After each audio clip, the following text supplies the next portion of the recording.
اور پھر ساتھ ہی یہ بات بھی بتا دی کہ تم یہاں ہمیشہ کے لیے نہیں ہو، بلکہ تمہارے لیے زندگی کا ایک وقت مقرر ہے جس کے بعد تم واپس اللہ کی طرف لوٹائے جاؤ گے۔ پھر یہ بھی فرمایا کہ تم اللہ سے کوئی بھی چیز چھپا نہیں سکتے، اللہ اس سب سے واقف ہے جو تم کر رہے ہو، چاہے چھپے یا کھلے۔ یعنی یہ وہ بات ہے کہ جو سب سے زیادہ اہم ہمارے لیے بھی ہے، کہ جو کوئی بھی اللہ کو ہمیشہ اپنے پاس جانتا ہے کہ وہ میرے پاس موجود ہے، وہ سب دیکھ رہا ہے، میرے کھلے کو بھی میرے چھپے کو بھی، تو اس سے کبھی بھی کوئی ایسا کام سرزد نہیں ہو سکتا کہ جو اللہ تعالیٰ کی نافرمانی میں آتا ہو۔ یعنی ہمیں تھوڑا سا جو آج کل جو یہ لگے ہوتے ہیں کیمرہ وغیرہ لگے ہوتے ہیں، اسپیڈ کیمراز، اس کا تو ہمیں بڑا خیال رہتا ہے کہ اس کا ہمیں یقین ہوتا کہ یہ دیکھ رہا ہے، لیکن اللہ ہر وقت میرے چھپے اور کھلے سے وہ متعارف ہے، تو اس سے ہم بھول جاتے ہیں۔ پھر یہ ہے کہ اس کے بعد مشرکین مکہ کے خلاف فرد جرم یعنی چارج شیٹ کا ذکر ہے۔ ان کے جرائم جو ہے نا، ان کے جرائم 5 گنائے گئے۔ نمبر 1 کہ مشرکین مکہ مخلوق کو خالق کے برابر سمجھتے تھے، یعنی جن کو وہ پوجتے تھے وہ بھی کسی زمانے میں مخلوق ہی رہے تھے، اب ان کو انہوں نے خالق کا درجہ دیا تھا۔ دوسرا جرم ان کا یہ تھا کہ یہ لوگ شک میں مبتلا ہیں۔ وہ شک کیا تھا؟ شک یہ تھا کہ کیا نبی کریم صلی اللہ علیہ وسلم واقعی رسول ہے کہ نہیں، یہ کتاب اللہ کی کتاب ہے کہ نہیں، کیا مرنے کے بعد زندہ ہوں گے کہ نہیں۔ پھر تیسرا جرم یہ تھا کہ یہ لوگ ہر محکم دلیل کے باوجود اعراض و اجتناب کا رویہ اختیار کرتے تھے، یعنی آپ صلی اللہ علیہ وسلم ان کے سامنے محکم دلیلیں، صاف اور واضح دلیلیں پیش کرتے تھے، لیکن وہ پھر بھی ماننے کے لیے تیار نہیں تھے۔ پھر اس کے بعد نمبر 4 یہ لوگ حق کو جھٹلا کر اس کا مذاق اڑاتے ہیں، یعنی صرف یہ نہیں کہ یہ حق کو تسلیم نہیں کرتے جھٹلاتے، بلکہ اس کا مذاق اڑاتے ہیں۔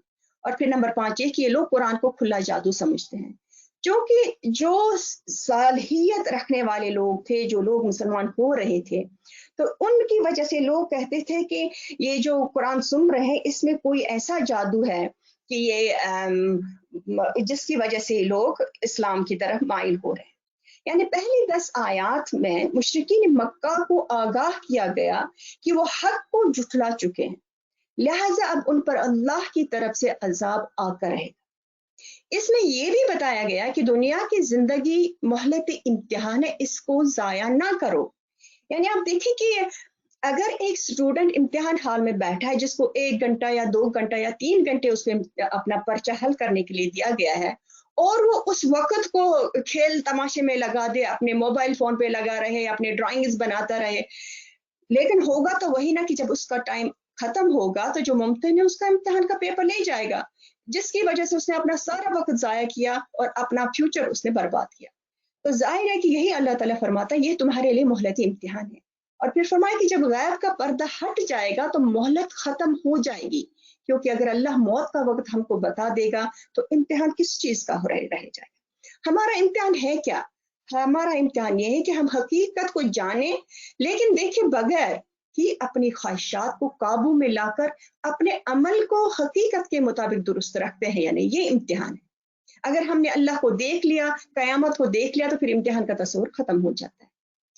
مشرکین کے ایک اعتراض کا ذکر کیا گیا ہے کہ وہ رسول اللہ صلی اللہ علیہ وسلم پر یہ اعتراض کرتے تھے کہ ان کے ساتھ فرشتے کیوں نہیں اتارے گئے۔ تو اللہ تعالیٰ نے قریش کے اس اعتراض کا جواب دیا کہ اللہ نے کسی فرشتے کو رسول کیوں نہیں بھیجایا، کہ اگر اللہ فرشتے کو رسول بنا کر بھیجتا تو اسے بھی یقیناً انسانی صورت میں بھیجنا پڑتا۔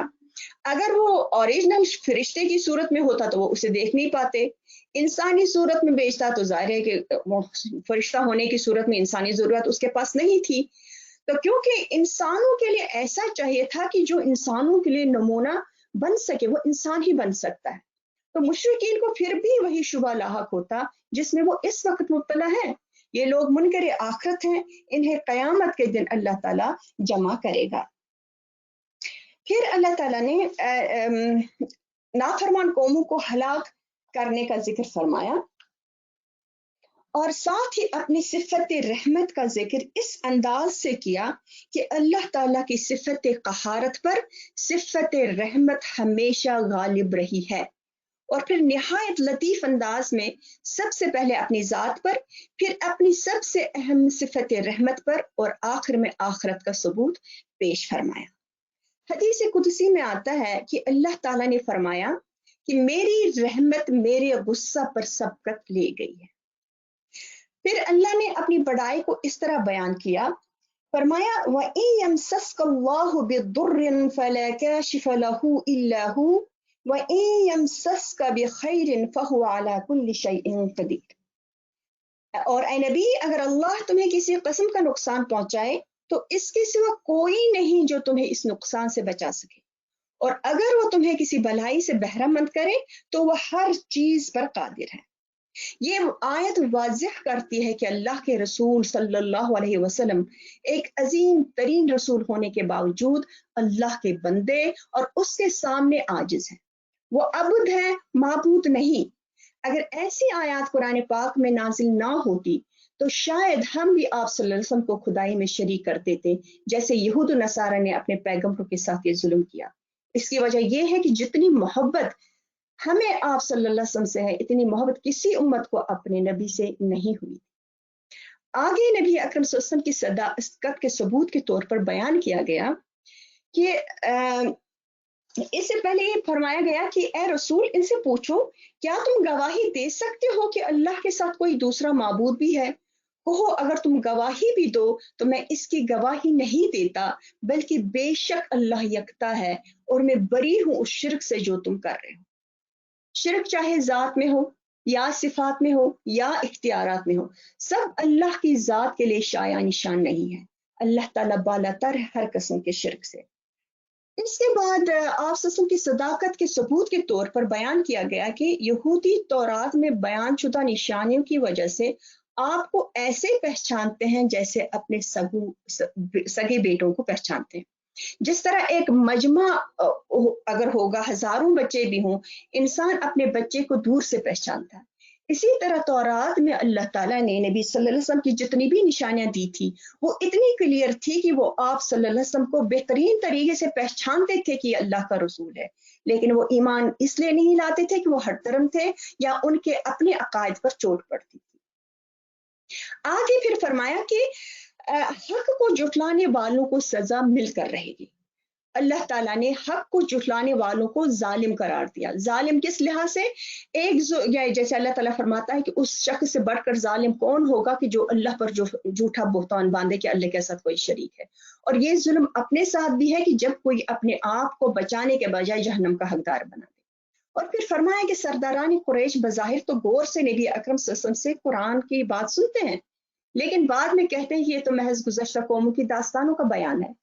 وہ خود بھی گمراہ ہوتے ہیں اور دوسروں کو بھی گمراہ کرتے ہیں، اور دعویٰ کرتے ہیں کہ اللہ اصل زندگی بس دنیا ہی کی ہے اور اس کے بعد کوئی زندگی نہیں۔ فرمائے کہ کاش وہ تصور کریں جب روز قیامت اللہ کے سامنے وہ کھڑے ہوں گے اور اللہ پوچھے گا کہ کیا آخرت کی زندگی حق ہے یا نہیں۔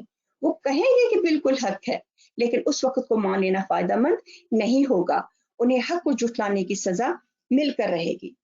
پھر اللہ تعالیٰ نے فرمایا کہ ایسے لوگ جو ہے نا وہ آپ کی بات تو سنتے ہیں، مگر حال یہ ہے کہ ان کے دلوں پر پردے ڈال رکھے ہیں جن کی وجہ سے وہ اس کو کچھ نہیں سمجھتے، اور ان کے کانوں میں گرانی ڈال دی ہے کہ سب کچھ سننے پر بھی کچھ نہیں سنتے۔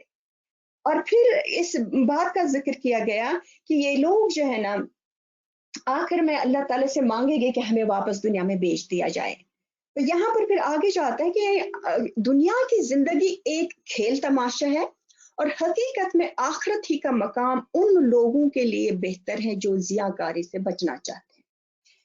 یعنی کھیل تماشا کن معاملوں میں؟ جو قرآن نے فرمایا یا حدیث میں جو دنیا کی جو مذمت آئی ہے، اس سے مراد بس دنیا کی زندگی کے وہ لمحات ہیں جو اللہ تعالیٰ کے ذکر و فکر سے غفلت میں گزرے، ورنہ جو وقت اللہ تعالیٰ کی اطاعت اور ذکر میں گزرتا ہے اس کے برابر دنیا کی کوئی نعمت نہیں ہے۔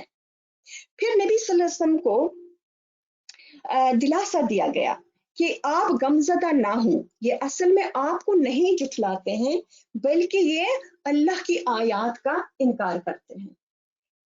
حدیث میں ایک جگہ آتا ہے کہ ایک روایت میں کہ ایک مرتبہ کفار کے دو سردار اخنس بن شریف اور ابو جہل کی ملاقات ہوئی، تو اخنس نے ابو جہل سے پوچھا کہ اے ابو الحکم، یہ تنہائی کا موقع ہے، میرے اور تمہارے کلام کو کوئی تیسرا نہیں سن رہا ہے، مجھے محمد صلی اللہ علیہ وسلم بن عبداللہ کے متعلق اپنا خیال صحیح بتا کہ ان کو سچا سمجھتے ہو یا جھوٹا۔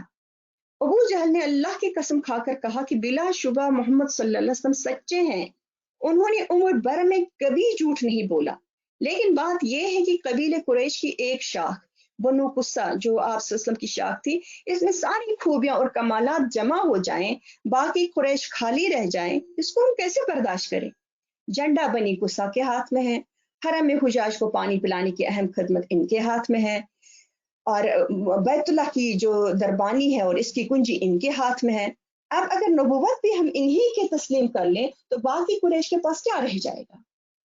اس کے علاوہ ہم دیکھیں کہ ابو جہل نے ایک مرتبہ خود رسول اللہ صلی اللہ علیہ وسلم سے کہا کہ ہمیں آپ پر جھوٹ کا کوئی گمان نہیں، اور نہ ہم آپ کی تکذیب کرتے ہیں، ہاں ہم اس کتاب یا دین کی تکذیب کرتے ہیں جس کو آپ لائے ہیں۔